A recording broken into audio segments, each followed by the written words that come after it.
Joining them is the chairman of OPTS, Country Chair Shell Companies in Nigeria, MDSPDC. Let's welcome Mr. Osage Okumbo. You are welcome, sir.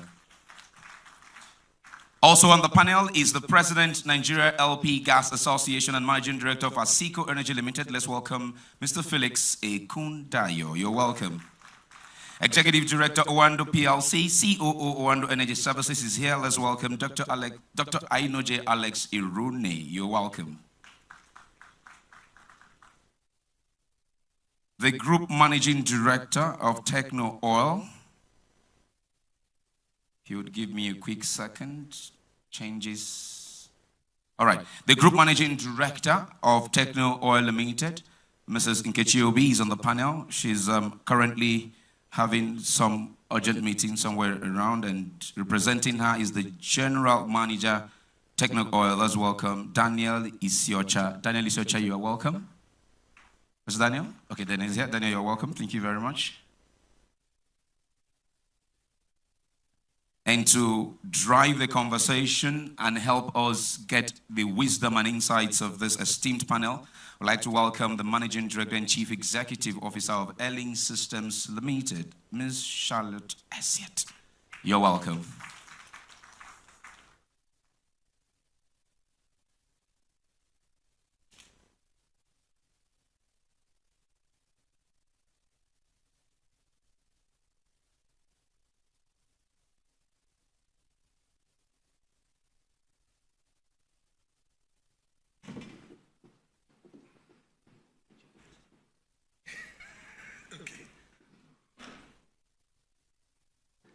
Good morning, ladies and gentlemen. It's very nice to be here again.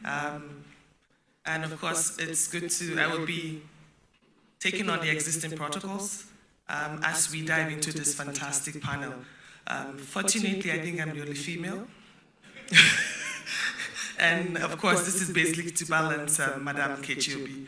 And so we would dive there. I think we've taken a lot of time, and we've had fantastic sessions with ED. That was fantastic. We had with the DMD for NLNG, and then another insight, of course, ACA, and then of course another insight from Dr. Matthew of Ghana. It was very good. I think we all had fun, and we will just continue from where we're starting.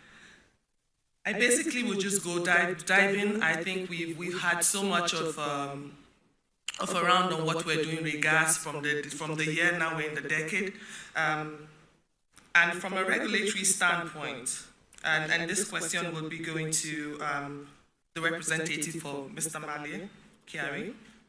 As a regulator, how is NNPC aligning its gas policies and regulations with the Nigerian Board of Energy in terms of the transition goal?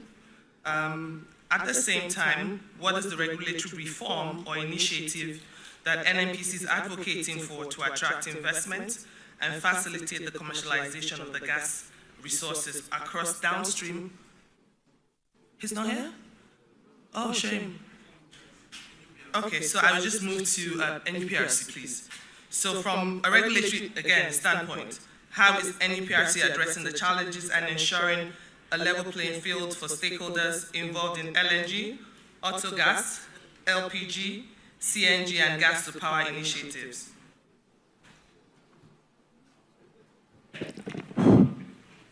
Okay, thank you so much. Just to put it on notes, Amanda Spenorice is my name. Ladies and gentlemen, I want to thank you for your presence, and also for the speakers, and also for the organizer of this program. I'm Executive Commissioner, Development and Production, not Planning, from NUPRC. Okay, so if we remember, in 2017, the National Gas Policy was issued, and in 2017, our reserve was 187 TCF. And over time, there has been continuous growth in reserves. It has been slow but steady. And from analysis that have been done just recently, we'll still see another increase again. But then that will be announced at the appropriate time by the Commission's Chief Executive. If you look at the national policy that was issued at that time, it was issued basically to enhance domestic penetration into Nigerian markets. It was enhanced, it was issued to move Nigeria from exports, crude oil export economy to crude exports and gas economy, changing the landscape of our economy by using gas. And so we have seen that steady growth. And over time, various governments and also NUPRC has come out with various initiatives, and some of them have been discussed here since the beginning of this program. We hear my brother, Eddie Ebong, the director of Decade of Gas, very well. He has articulated all that we have achieved, all this. We have also seen the Nigeria Gas Commercialization Program that came up from NUPRC, basically to take care of economy, to take care of climate, and also to monetize gas that's being wasted.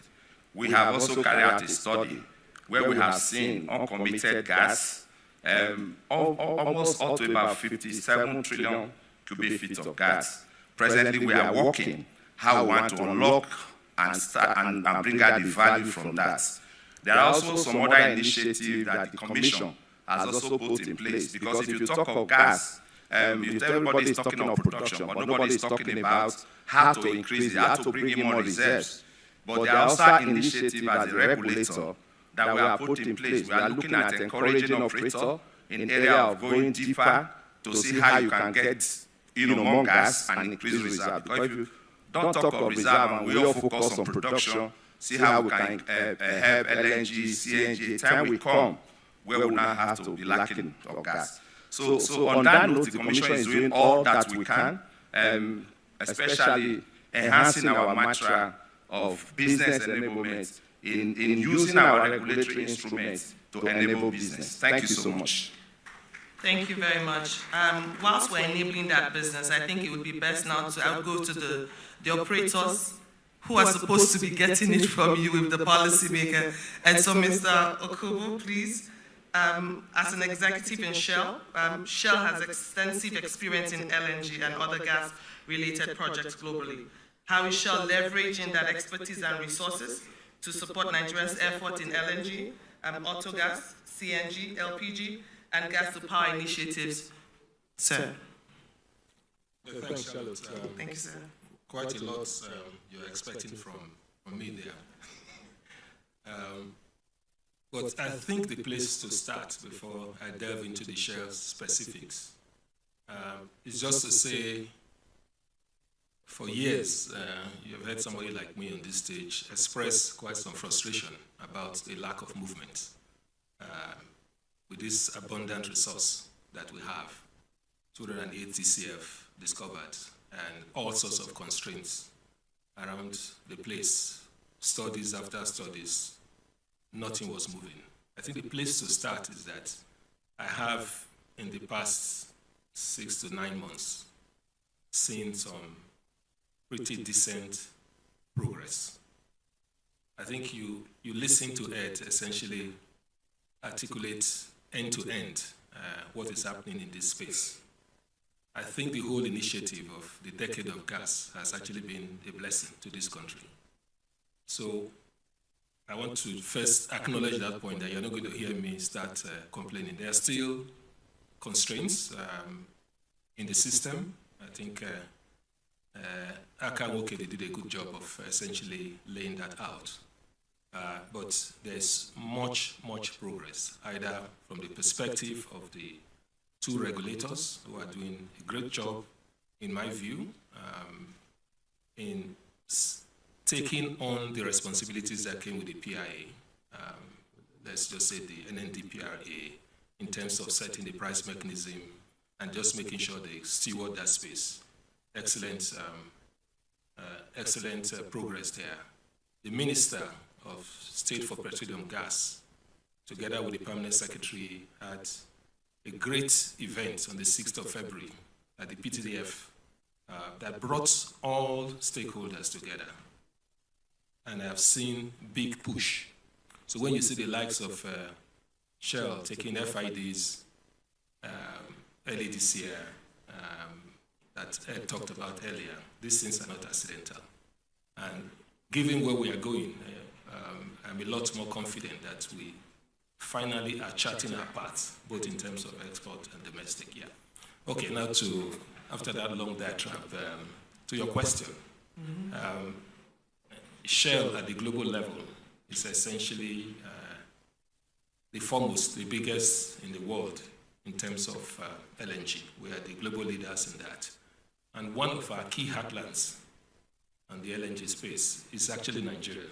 Nigeria LNG. You know that we play a very significant role, both as critical shareholders in Nigeria LNG, but also for the first 6 trains we supply via SPDC, our onshore company, some 53% of that, of the gas supply to that facility.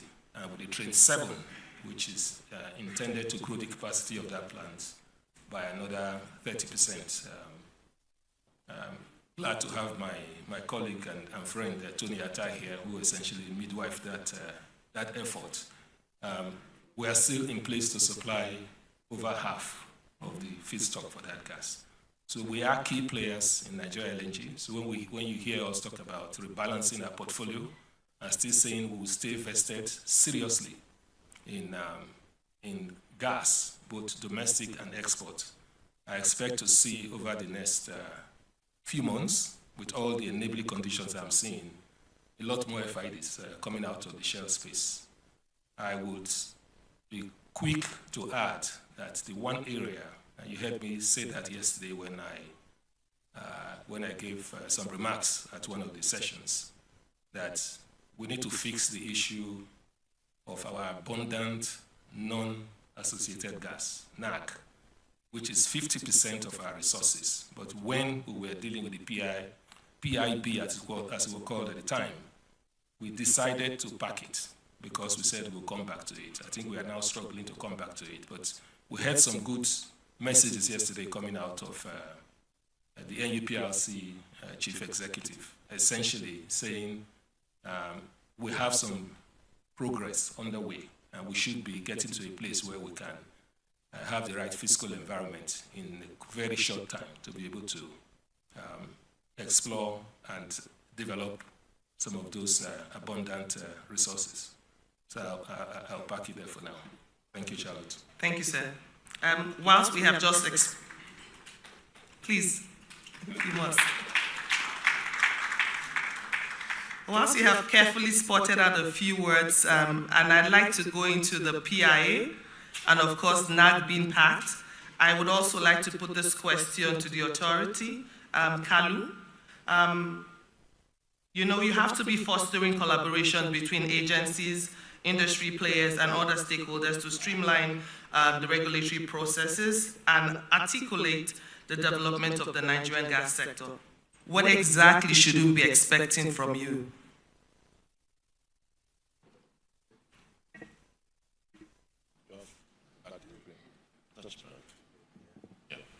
Thank you very much for the question. If you may permit me, I'd like to first pivot back to your first question, which you were asking NNPC to provide a regulatory insight. Just to clarify that NNPC is an operator and not the regulator. And then when you then ask the same question to our sister regulatory agency, the upstream, to speak to CNG and autogas, again, those are gas derivatives that only the authority will be able to give a fuller explanation for. I thought I should give that. And if I can offer the explanation of what the authority is doing, I wouldn't like to bore us with historical highlights of what we've done. I will just mention between the last time we sat here last year and now, what it is that the authority has done to build more capacity and work with stakeholders. First of all, I think that Ed set the right tone for today, and I would like to continue on that optimistic picture. Within the last 12 months, the authority has continued to work to strengthen the capacity of the Decade of Gas, being the primary platform for bringing stakeholders in the value chain together, and also to drive the country in transitioning within the fuel supply space. The authority continues to headquarter the Secretariat of the DOG and providing all the resources that they need on ground so that these objectives are met. Secondly, during these last 12 months, the authority has deployed its greatest tool, which is its licensing regimes, to see that much optimization is done within the markets. In that period, we've granted licenses to the gas aggregation company, licenses for gas wholesale trading, licenses for gas trading as well, and we're in the process of completing our initial due diligence for the gas distribution license, which promises to be a last-mile major game changer within the country. There are other things we're working with stakeholders to see. If the Minister of Gas was here, he would acknowledge our efforts within the LPG space. We continue to produce locally much more than we consume domestically, and with operators, a number of them still exporting when the domestic demands are not yet met. The Minister and the authority are working towards creating the enabling environment for much domestication of gas, because with an increased supply, we hope to see a downward trend on the pricing of LPG. The authority, again, is working with the Standard Organization and the Council on Automotive Development to look at conversion. Everybody is saying autogas, CNG, but the experiences from other jurisdictions indicate that it is imperative for us to interrogate conversion, technology, and its sources. And so working with those regulatory agencies, we're looking at standards and what the engineering levels should also be. There's the cylinder as well, because with gas, not just availability, but affordability is also an issue. We've granted a number of, in the process of licensing, a number of cylinder producers within the FCT, even in particular. There are about 2 major producers who will be coming on stream very soon. And we're hoping that all these will drive down the space. Finally, let me speak to the CNG and all that you mentioned. Mr. President's administration came with a fresh impetus on how to ramp up the utilization of gas at the last mile, especially as an alternative to PMS and AGO that we see pricing going through the roof. So what have we done? We've sat down with a number of operators who have plans to develop mother stations and daughter stations. And we have a dedicated engineering team working with them and holding them through the regulatory step to make sure that all these things are achieved at the earliest opportunity. Madam, I can go on and on what we've been doing in the last 12 months, but let me just stop there and wait for further questions. Thank you very much. Thank you very much for your guidance as well. Mr. Irune, you'll be next, please. With the policies that you've seen and how government is trying to ensure that we have a level playing out, especially for yourselves as an FLNG operator, what are you also seeing, or what are you also expecting that will help in safeguarding the environmental protection and community interest? Thank you very much for the opportunity to be on this panel. First and foremost, I believe the government has done a lot in encouraging investment from the private sector to develop our gas resource. The Decade of Gas is an instrument that has supported investors, that have given clarity on where the government wants to be in the next decade in the development of our gas resources. Also, as a follow-up to that, the government has passed the PIA, which has also encouraged the upstream operator to invest in the upstream, because if you want to develop your gas, someone needs to spend that money to bring the gas from the ground, and then where the midstream operator can participate, and then it flows down to the downstream. So it's all an integrated project. So you need the upstream, you need the midstream, you need the downstream, so that you can benefit the last mile, just like what the regulator was saying.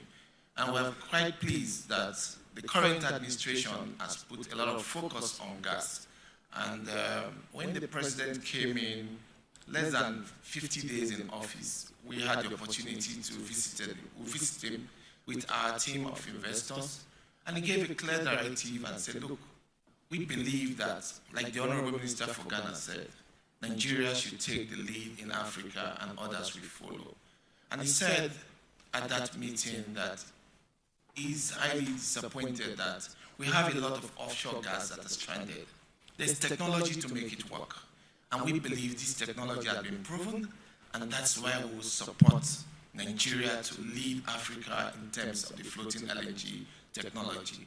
Currently in Africa, there are like 3 floating LNGs in the continent, and all the 3 floating LNGs are owned by foreigners. It's not that we don't have the capacity, where we have to put the structure in place to develop such technology, but you need the enabler, which is the regulator, the government, and the framework.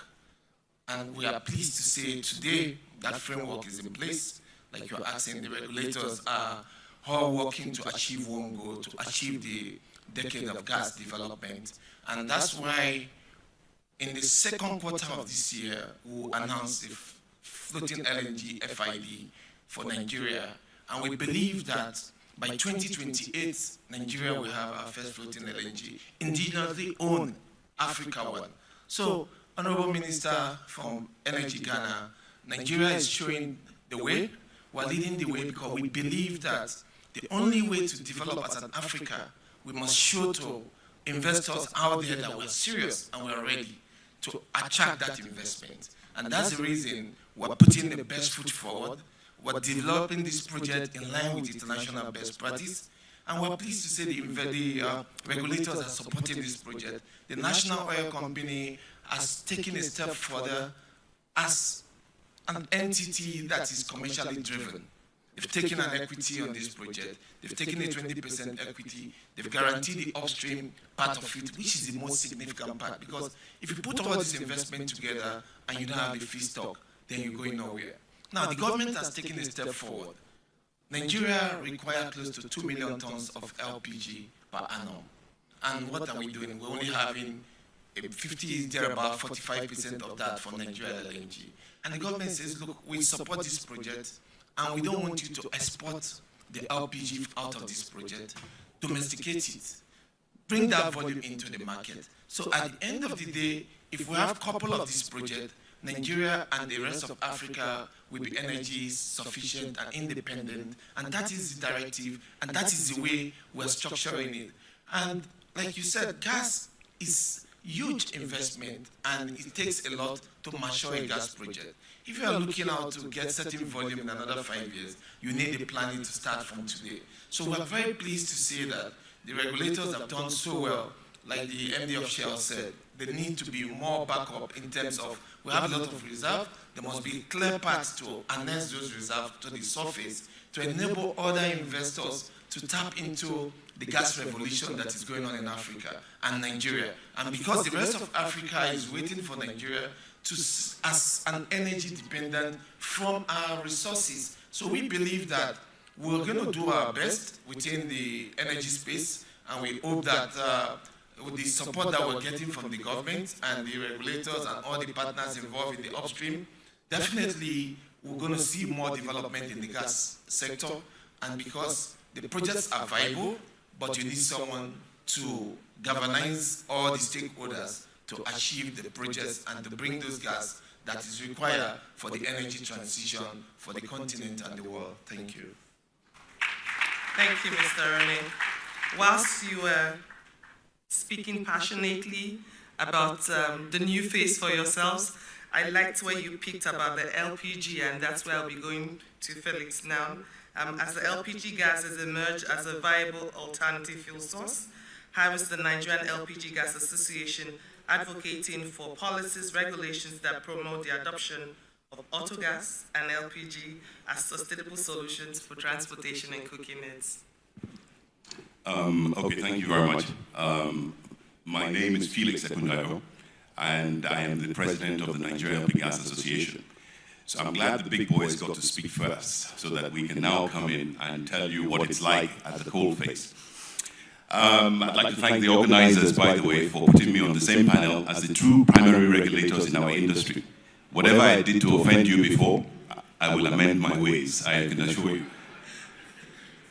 I want to speak to dispelling a myth, give some examples, and also offer a way forward. You've asked me to speak to autogas.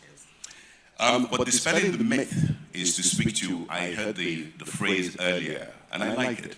We always pat ourselves on the back about resilience. We're very resilient people. But at the end of resilience is exhaustion. And I do believe that we are at the point of exhaustion. I have been in this industry 35 years, working and as a business owner. And there are two things I have learned. One, I have never come across an investor who chooses to go into a market where the primary competitive advantage is resilience. I have not seen it. They go where it is clear, efficient, and you get your returns out. The second thing, and I think I deserve a Nobel Prize for economics on this, I have finally figured out how to calculate the return on investment on resilience. And it is usually negative and at best zero. So that is dispelling the myth. Okay, break it down into what do our members see, right? And they're the ones required to drive the conversation and investment. Give you random examples. A member wants to start up an autogas facility in a state that desires to have autogas, buys land for X. The assessment for duties on X was 125%. How do you pay more than the value of land for the assessment? Then you are invited to negotiate. You have situations where new members come in and they say, it has taken me 6 years from when I retired to when I finally got my business going because of various regulatory hurdles. And it's not about the regulators sitting here. We've all done good work, but we need to do more work. We have other places where you have members who are developing, and in the middle of development, where they have all their permits, they get frivolous stop orders. It's just another road barrier. We can't move forward this way. We need to address this issue. We speak to the ease of doing business. I would rather start and frame it properly.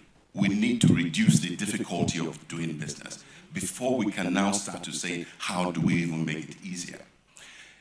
What's the solution, in my view, and how do we move this thing forward? We have the opportunity to displace diesel from 20,000 base stations. We have the opportunity to convert millions of tricycles to gas. But without the pace of, first of all, streamlining regulation, so that when Aka was speaking, he spoke to a regulatory environment that may be more towards revenue generation than assisting business. We need to sit down with the players, the people at the coalface, to reduce the number of steps required in order to be able to deliver these solutions. That is a primary a requirement, so more stakeholder interfaces. Secondly, the speed at which the changes occur needs to improve, where conversations go up the value chain and come back to provide a solution. That also needs to improve, and I think those are two very primary and urgent issues if we are to realize the rollout of autogas. I will stop there. Thank you. Thank you very much. As we've started this conversation on the autogas, I would like Daniel this would be for you, please. You know, your Techno Oil is actively involved in downstream. And of course, how is your company leveraging its expertise to promote the adoption of autogas and other clean energy solutions in Nigeria's transportation sector? Okay, thank you. Very well. Let me ride on the contributions made by our president, NLPGA president, and to say that, you know, to say that we're an integrated energy company. We've invested across the value chain in LPG specifically, because I was speaking specifically more on LPG. And to say, of course, presently we'll have a coastal depot, we'll have a cylinder manufacturing plant trying to bridge the gap in the entire LPG value chain. But basically, we are more interested in road to market. Road to market, trying to eliminate some of the bottlenecks in getting the LPG, the cylinder bottles across to Nigerians. And in that aspect, we will also want to appreciate the regulators for always being with us. Recently, we had an engagement with them where our import licenses were speedily approved, our depot licenses were speedily renewed, and we want to see more of that going forward. Speaking to these challenges, the federal government needs to also address infrastructural gaps. We need to collaborate to ensure that some of those gaps are tidied up. Security, road infrastructure. From the benefit of where I sat at our exhibition booth this few days ago, a whole lot of people come around and they said, why is the cost of this product going up every day? And in fact, some of them are even willing to invest. And they said they are even scared to approach some of the government agencies. And we said, no, that you need to approach them. And if you have issues, come and we'll find a way to resolve it. For example, one of them said she's a retiree and she has about 20 million in her kitty. And how does she go about that? How does she go about setting up a skid, an LPG space, an LPG retail shop and all that? And we said, go to this agency. And she said, no, they don't want to go to the agencies. They are afraid. They want a situation where the government can, you know, de-risk some of this, these bottlenecks and make it easier for them to do their business. And I also thank the organizers of this summit, because it gives us an opportunity to look at these issues, to address them and resolve them amicably. Another thing I would also want to advocate is a way of seeing how we can also integrate some of these resolutions or some of this safety usage of LPG, the safety and all that into the senior secondary school curriculum, because that has always been our focus, to create a generation where they will not be averse to using gas. They will grow into have a generation that they will be willing to use it safely and also to engender investment. And that is even what we are doing in our own space. We've started that with some number of schools. We're also trying to increase adoption too. Recently, we had a partnership with UKAID and USAID, where we were able to distribute about 7,000 LPG gas stoves to some rural women in Lagos, in Imo State, and also in Ebonyi State. And we want to also urge the government to see how we can partner with us to scale this. Then lastly, speaking about trying to also address some of these bottlenecks, we don't need to really reinvent the wheel. 2 years ago, we were on a delegation of the Nigerian Alliance for Clean Cook Stove in Ghana. And where you see some of these cylinder bottles, they have a QR code around it. And you just scan the code. You bring your cylinder, you scan the code, and you don't even need to buy the whole cylinder, to pay fully. It enables you to pay incrementally. It enables, it's a kind of corporate cylinder ownership model, which of course we've been advocating over the years. And Ghana is already doing something on that. And if they are, then we too, we should be able to do that and even go beyond them. Thank you. Thank you, Daniel, for that sales speech, especially to the Ghanaian government. Thank you. Alex, with the measures that Owando is taking to ensure the sustainability and resilience of its gas supply chains, particularly in light with revolving market dynamics and, of course, your regulatory requirements, how are you positioning with your integration to gas-to-power solutions into your operations? Thank you very much. I think it's been one of probably the most exciting sessions I've attended. Thank you, Honorable Minister. These anecdotes remind you a lot about what you don't see about yourself. And I think as Nigerians, we need to start to reflect. There's enough intellect and horsepower. We've heard it from the first three speakers. Everyone had a dedicated, unified plan, in some cases partially executed, to show that what to do is not our issue.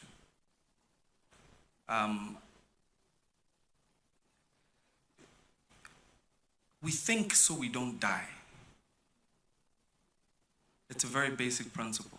We think, we create avatars in our heads, we extinguish the avatars that don't make sense, and then in life we act out the one we think that makes sense. And I think as a country, we're getting to that point where we need to collectively start to reason these responsibilities. And I use that word deliberately. We have a responsibility to ensure that every Nigerian has power. Not a responsibility to feed the coffers of foreign companies. I'm not saying we shouldn't do the latter, I'm just speaking to what we have a responsibility to doing. Now, when you look at that, that's simply the approach that Owando takes. Very quick history, literally 30 seconds.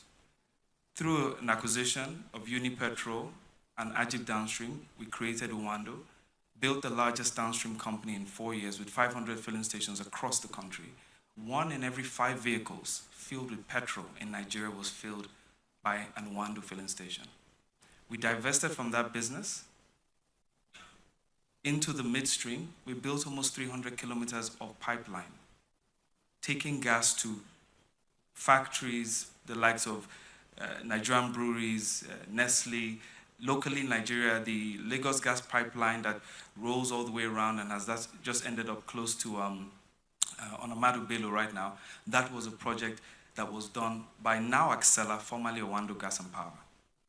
In the upstream, we've done exactly the same thing. The point I'm making to you is, as of today, we're part of the NAUC JV that supplies gas to the Blackstad Okpai 1 power plant. We also have Indorama and all the other major gas off-takers that we feed gas to. That local value add is entrenched in our own DNA, in the sense that whatever we build, we ensure the first beneficiaries are Nigerians.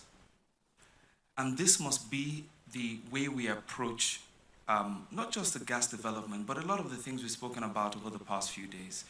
I want to take a last final minute to just speak about the point of ensuring that these projects get done. Each minister that has come over the last 4 administrations has given us a date for the completion of OBOB. There's a worried comedian that will say, "Me on a stopper."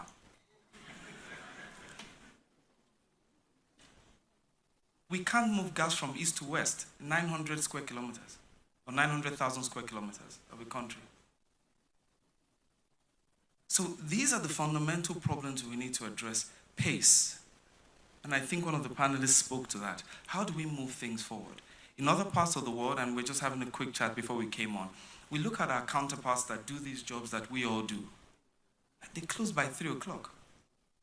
They are in beaches, Formula 1 races, and various other things.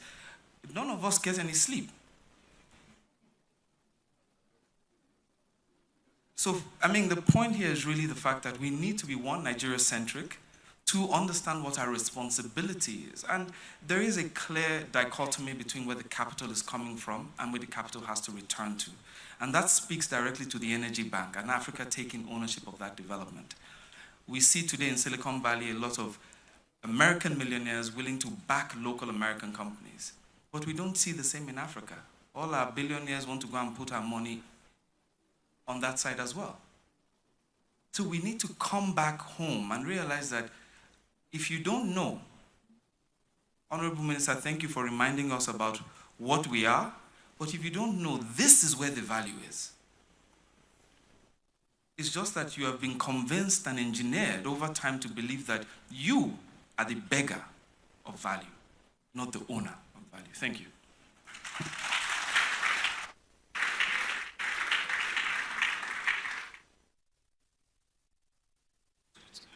Thank you, Alex. Honorable Minister, I think you should be coming more often so that you can give us that, exactly, that sugar rush to keep us going. Thank you, sir. Thank you, Alex. Mr. Kobo, somebody has actually sent a message that I think we should talk about. And it's basically saying,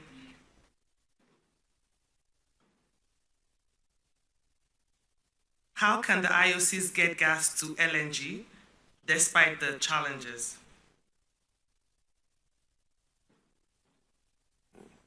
Alex was just saying to me which of the challenges we're talking about. Pick anyone, sir, but there was a stylish way of dropping the first major, but I just wanted you to just give a broad. I think this has been one of the existential challenges that we face in the export gas market. Like I said earlier, there are four suppliers, Shell, Total, and ENI, majorly, Ajib, where Alex will remind me they are part of that venture as well. There was a year, 2 years ago, where the main line that actually underscores that gas supply, the Trans-Niger pipeline, the security issues around it became so bad that we had to shut down that line for a year. That was the lowest of the lows. I did say yesterday that we are climbing out, I think, the EVP upstream for NNPC underscored that point. At some point, it was only Total. I shouldn't be saying that about my competitor, but I had to say it was only Total that managed to keep its supply obligations. We came down at some point. We came down at some point to almost half of our supply. We are contracted to supply some 1.8 BCF of gas. That's over 50% of the total. So even with Total doing its best, it was always going to be difficult. And Ajib was also struggling. And these were all down to just issues of vandalization of our pipeline systems. Terrible. So it was one of my most difficult days. Actually, I was on this panel the day we took the decision. I got a call and I was sitting next to the then GMD, now GCU. And I told him we are taking TMP down on a panel. Because what happened, we got to a level where it's primarily a crude line, but you also have to evacuate condensate. And once you can't evacuate your condensate, your gas goes down. Our reconciliation factor, which is essentially what you put in versus what comes out on the other end, is like a percentage. You expect to get it in the high 90s in a normal day. At some point, it came down to 10%. So 90% of the thing was that you put in a line didn't get there. So, but even from a basic responsibility perspective, we couldn't continue to run that line. So we had to take it down. And that had a big, big impact on supply to LNG. I said at the beginning that I have seen a lot in this industry.